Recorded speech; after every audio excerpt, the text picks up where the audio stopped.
Dagat mismo eh. Kanya ito, tapatan niya eh. Tapat mo sa iyo eh. Yawas lang Yan. sa ano, itong karsada. Oo. Paano yung mga nandyan ah?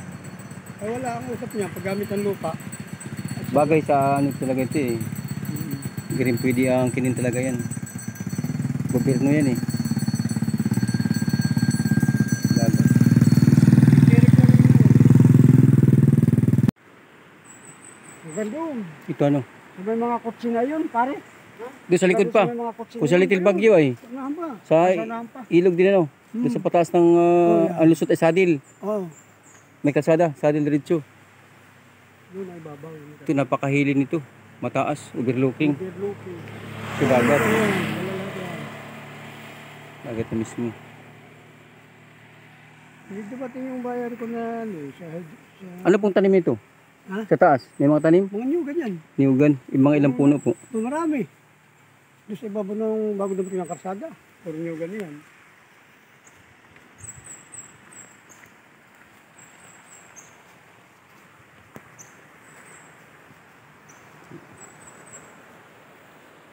Dito po ano, sa mismong ilog nito ang pagitan.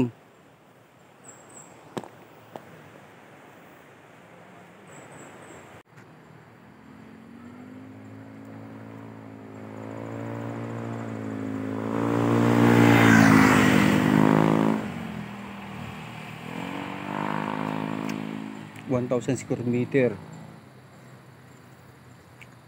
Tabing kalye, tabing dagat.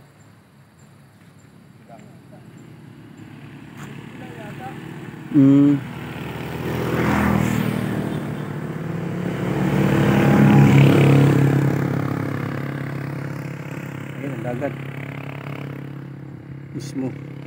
Ito ang kalye. Sakop kuya ito sa 1,000 square meter itong tabing dagat ano? Kasi sila nga nakuha nga din nila Pag bumili ka ng ano, yung yun. Rights mo na yun. Ito yung binibinta, rights mo na itong tapat. Dagat. Maganda yung area.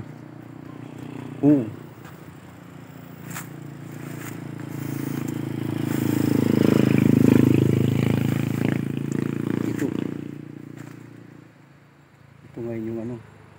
Yung may-ari na po naglagay niyan kuya. Ng ano na yan. Chinese na yan. Okay. Ito yung tapat niya.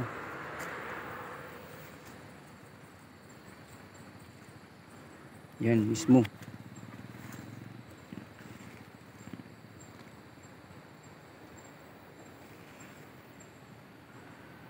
Ito may resort na rin. Sa kabila resort na rin.